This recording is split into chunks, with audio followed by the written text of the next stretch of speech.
Welcome, parents. Do you have kiddos that are struggling with sensory challenges, with attention challenges, with focusing?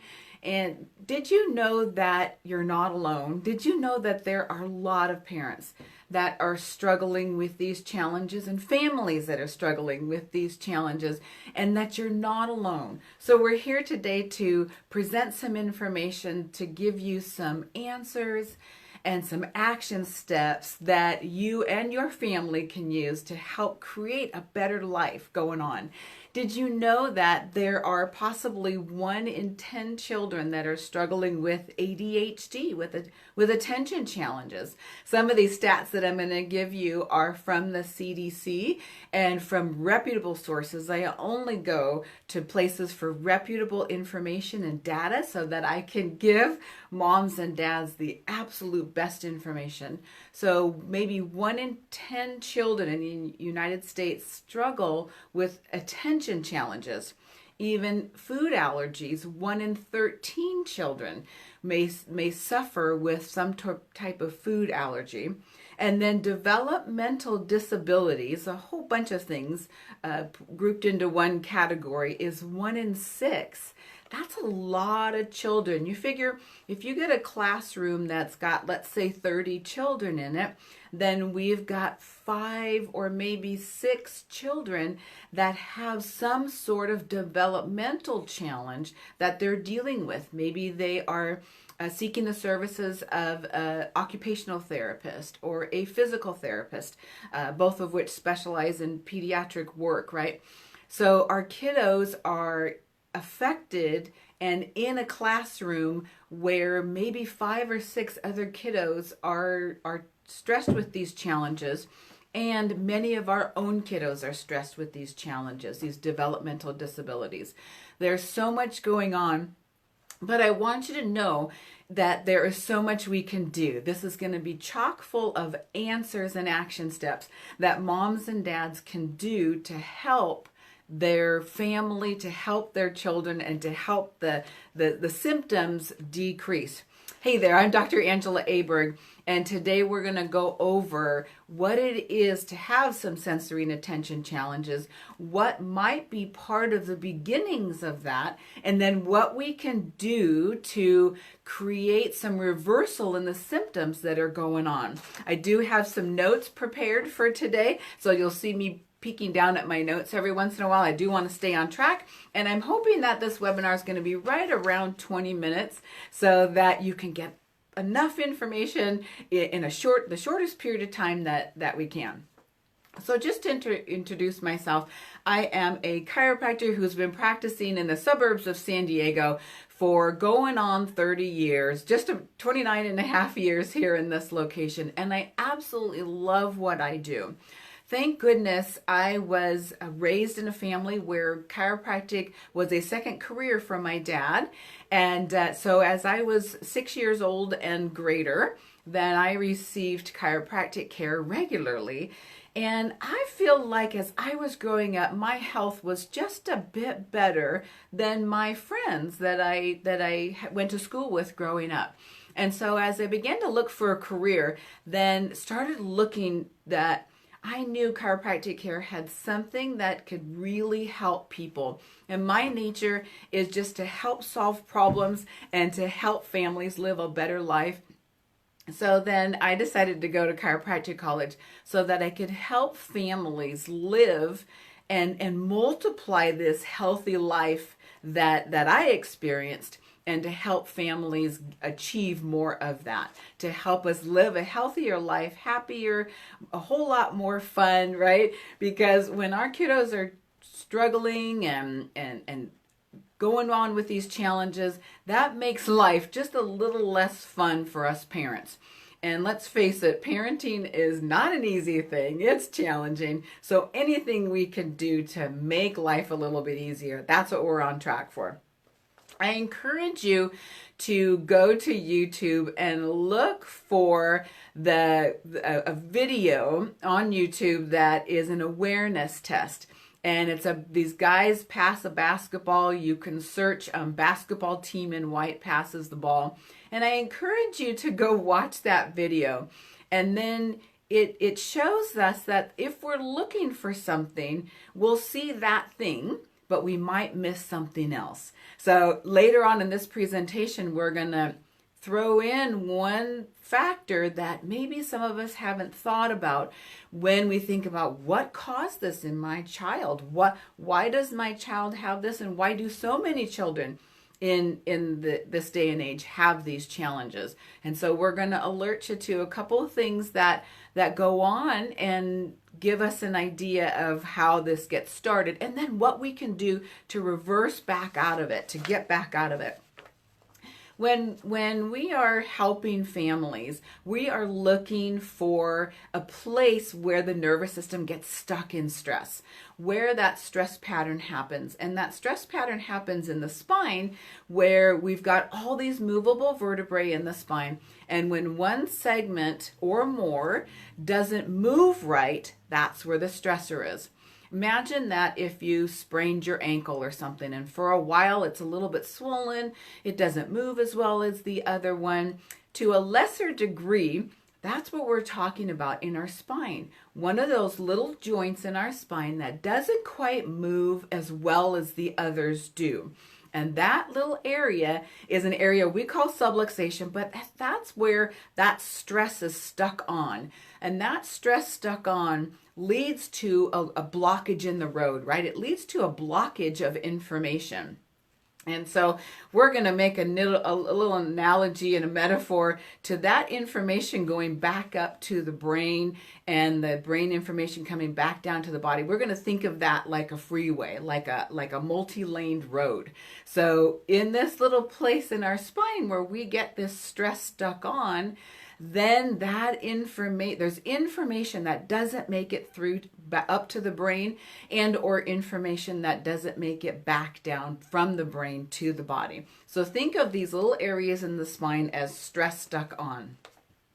When we're looking at how this can happen, one of the rates that we see increasing over the last 20 years is the rate of cesarean section. So that is our one thing that really ramps up the possibility that there's some stressing and some straining that happens on the baby's neck. Now, it's not my job to be an obstetrician, right? So I have to trust that the obstetricians are doing the exact best that they can. They are absolutely doing the right thing at the right time. And at the same time that cesarean section is happening, then there is an urgency. There is movement that is different than normal, and there is the possibility for that stress and strain to happen, specifically in babies in the upper neck. Newborns don't have a lot of active muscle control of the neck. What's the first thing that when we hold a newborn, right? The whole idea is you hold the baby, but you got to hold the head too, because a newborn's head and neck does not have a lot of muscle tone that holds the weight of the head up. And so that is the possibility, that creates the possibility when a cesarean section is happening, it gives the opportunity for when the doctor is reaching and pulling the baby, that there are extra stressors that aren't always there that can stress or strain these little areas in the upper neck. And just in case we need to know the information, the areas in the upper neck are really important to your brain. Your brain has this little map, and it's kind of called a homunculus.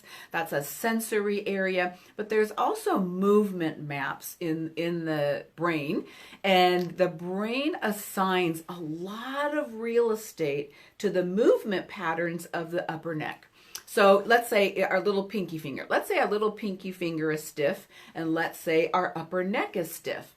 Our brain is paying a lot of attention to the upper area in the neck that's stiff, and it's paying very little attention to the area in the finger that's stiff. It's not really important for your brain to know that your pinky is stiff, but it's really important for your brain to know if this upper area is stiff and if your head and neck movements are altered because of it. So when infants have the possibility of stress or strain in a birth, then the brain is very aware of that. So in addition to cesarean section, also very fast or very slow vaginal deliveries can also have some stresses and strains that can affect the upper neck. And part of what we can search is that when kiddos come into our office, the first thing we do is sit down with mom and dad and we talk about the whole history of the child and even pregnancy and pre-pregnancy to find out where the stressors were. And as we continue to do this, we keep seeing these commonalities. So many of the kiddos that struggle in our office, maybe they had a C-section, they were a C-section birth, or they had a very fast or a very slow, long drawn out labor, maybe where there was vacuum extraction needed or some other force like that.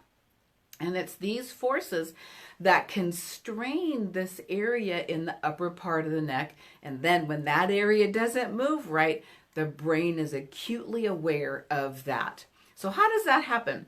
We've got information in our body, right? Lots of information is going up, but millions and millions of tracks. But for simplicity's sake, we are going to reduce that down to two types of information that are coming into the brain. So the two types of information that are coming in the brain, and imagine if we have a 2-lane road. So one set of information that's coming into the brain is pretty much positive. We call that proprioception. The other name for it is movement. Anytime we move our body, our brain is aware of it. That's proprioception. That is generally beneficial, good, happy information for our brain. So that's one lane. The second lane of information is called nociception, or think of it as unpleasant information. Unpleasant but necessary information. Unpleasant information, and that information is traveling along the other road. Now these two roads are kind of like a highway. So what happens if somebody breaks down in the highway? So let's say somebody breaks down in that proprioception highway. So that would be a lot like let's say a stiff area in the neck. And let's say movement information, proprioception information is not getting through to the brain. So we've got this 2-lane highway and we've got the information or the cars traveling along that good path, but that's gotten stressed or strained by some sort of little injury, stress or strain that's happened in the neck. So there's a car blocking that lane and nothing can go through. So what's the other lane that the information is still getting through? That's the nociception. That's the noxious information. That is the information that is stressful to the brain. So for a moment then, we don't have the good movement proprioceptive information getting in the brain.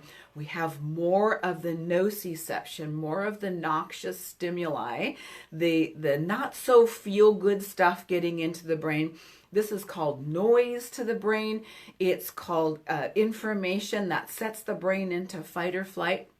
So whenever we have a stiff area in the brain, we've got a slow down of the good proprioceptive information and a speed up of the noxious or the nociception information that's getting into the brain.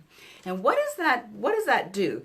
That sets up the brain to look for and respond really well to negative or noxious or stressful information. So what does that do to the brain? It sets up the brain to live in a fight or flight type environment really well.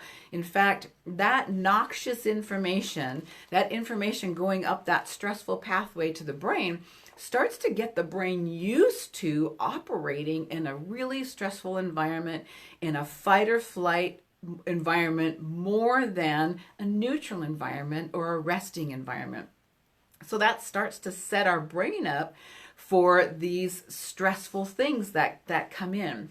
And as the brain gets used to that, it has a new set point, right? So let's say we have a set point in our brain that's neutral, and we could have a set point in our brain that's really on that fight or flight continuum.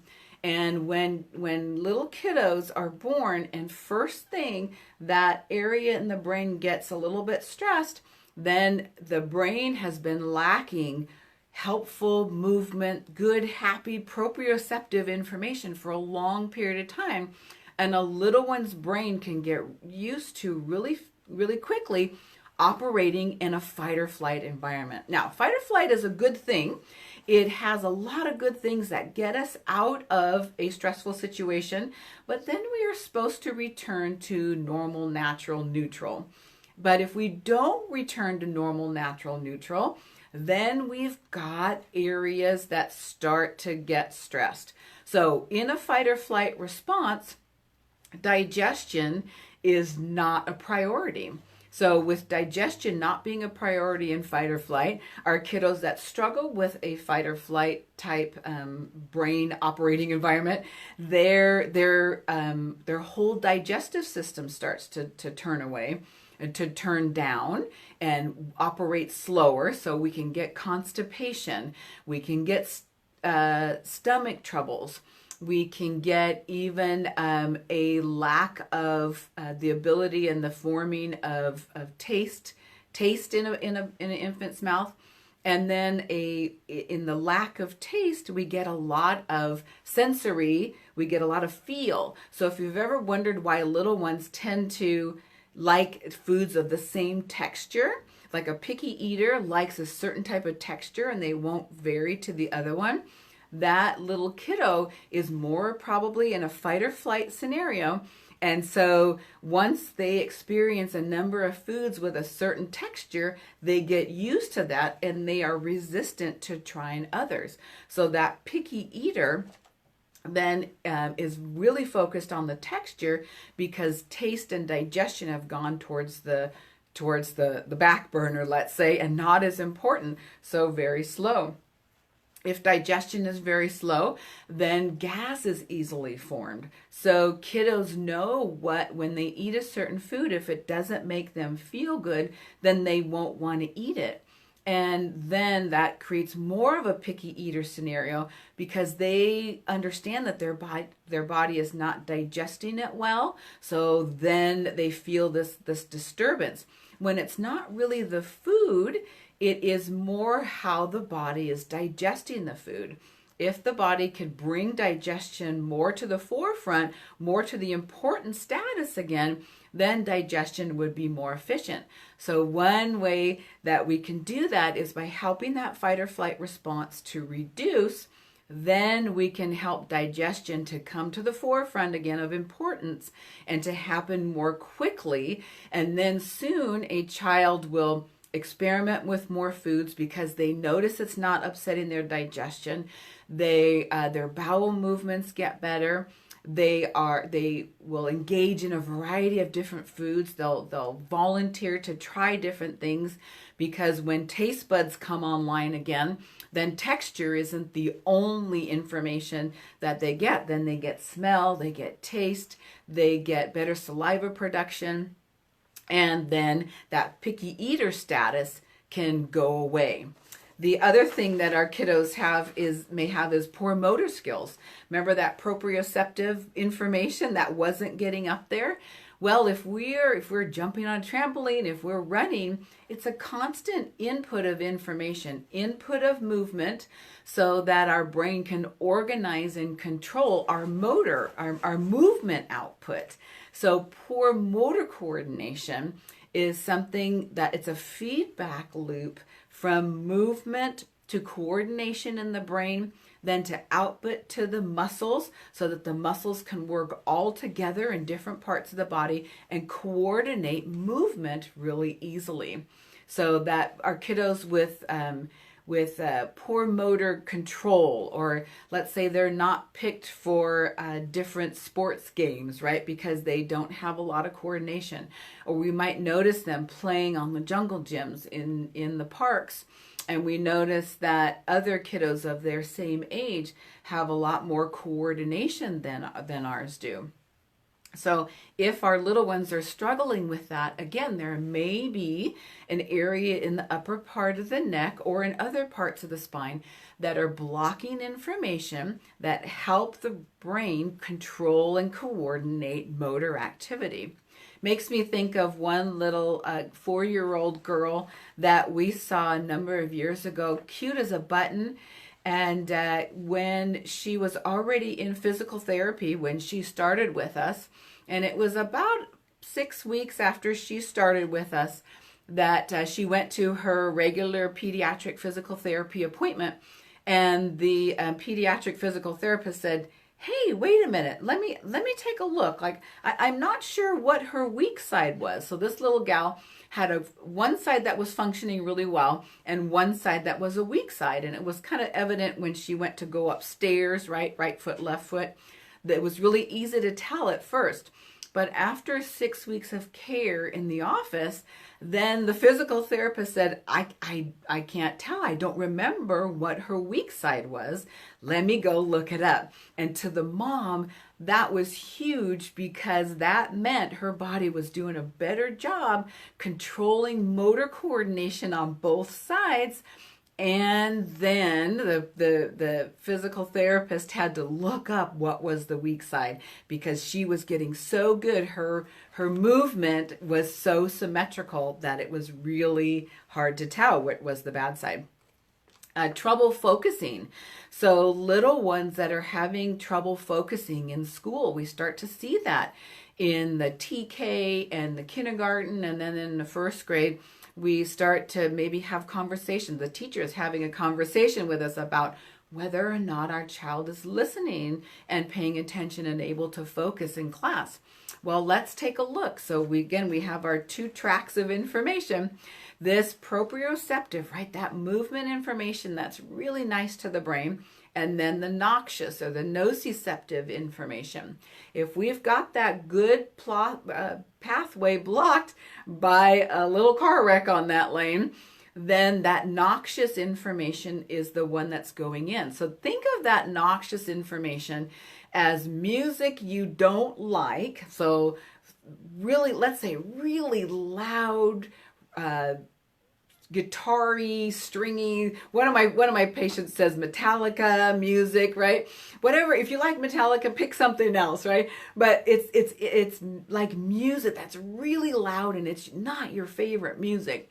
That nociceptive information that has a free pathway into the brain, that is like noxious stimulation into the brain, and it's hard to control. So for parents, a lot of times we'll say, think about how our kids are not able to focus in class and put us in that scenario. So for me, it'd be like if somebody gave me a math test and they said, "Oh, well, not only do you have to take a math test, but here we're going to put you front row at a loud concert of music that you don't like, and I want you to sit there and finish that math test." That's what our little ones are experiencing in class. When our little ones are sitting in class, that movement information is not getting to the brain as much. So that good pathway is blocked. That noxious information is getting up to the brain. And that is noise. That is loud music. That is something that's constantly irritating the brain of our little ones. And they can't focus, just like we couldn't focus very well if we were at the front row of a concert that was really loud with lights, right? So for our little ones, that information sounds like the kid next door, in the desk next door, tapping his foot, or the child on the other side of the room tapping their pencil, or the wind rustling outside, or the classroom that just got out behind them, or somebody else who's crumpling a paper.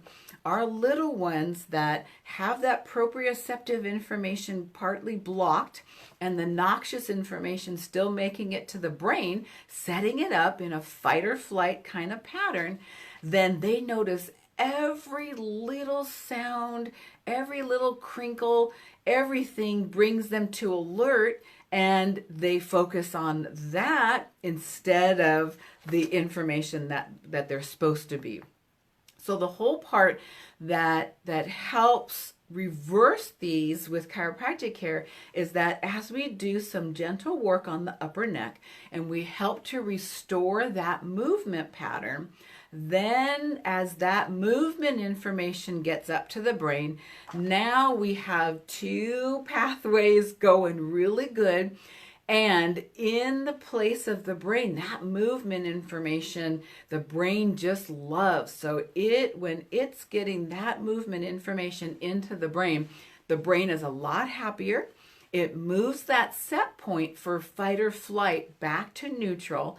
And then the brain is not in fight or flight as much. And so then digestion gets more efficient. Then focus gets a whole lot better. And our digestion and our ability to take math tests and to study and focus at school gets a whole lot better. Even sensory informations. So little kiddos who get really stressed and don't like certain types of clothing, they don't like certain types of touch, right? As that good proprioceptive information gets up to the brain, then our sensory pathways get a whole lot less irritated. And then kiddos who used to not like touch very much, now they can gain appreciation for touch and it doesn't irritate them. So then sensory or a lot of clothing challenges. Sometimes I had one mom who could barely rub and brush her little girl's hair because the little girl just did not like that sensory information.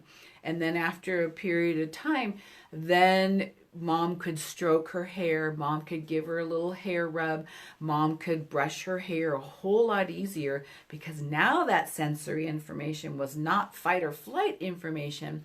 Now it was good, healthy, it was soft, it was pleasing to the brain because the brain had moved its set point away from that fight or flight information, away from that fight or flight set point, so that the information going in was a whole lot more relaxed.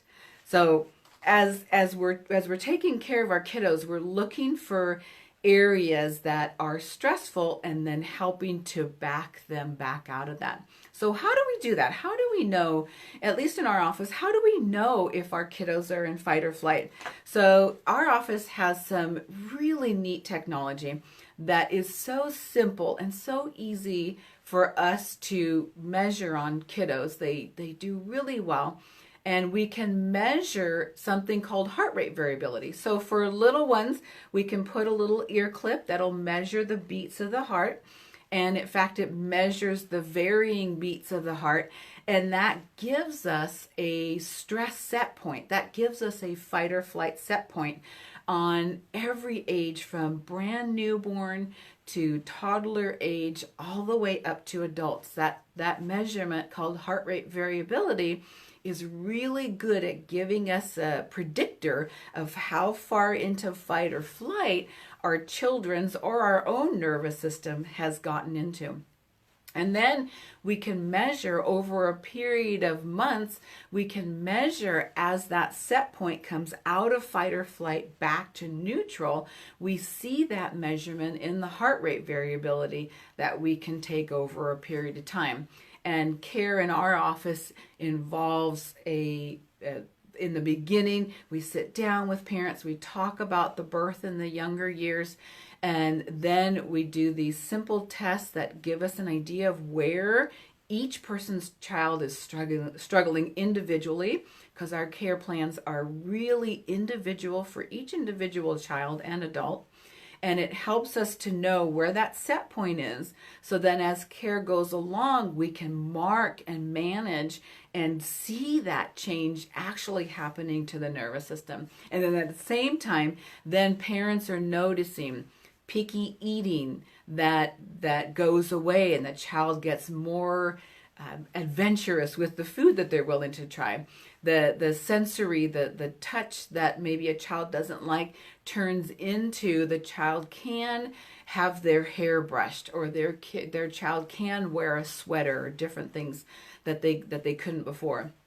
And then motor challenges, those motor challenges begin to fade away, and then both sides of the body work very coordinated, and they work together, so that running and jumping and playing all become very seamless.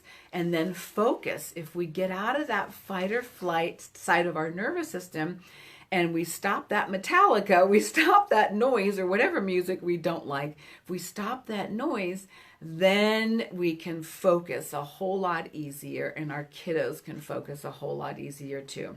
So hey, watch. I encourage you that if you're a parent, take a look at our other media, take a look at our social media platforms, take a look at our website. There's lots of video content out there. Keep searching, because we know that the most tenacious person in the world is a parent whose child is struggling. And we will stop at nothing to help our children as a parent. And I'm a mother myself, so I know these challenges. And I know that the tenacity of a parent who is searching for an answer for their child is absolutely unmatched. So I encourage you to look at other social platforms, follow our content, and then engage and see if that language is just what you're experiencing in your family. And we'd love the opportunity at some point to talk with you, chat with you, engage with you, find out if there's ways that we can help your family. I love and appreciate you all. Have a beautiful day.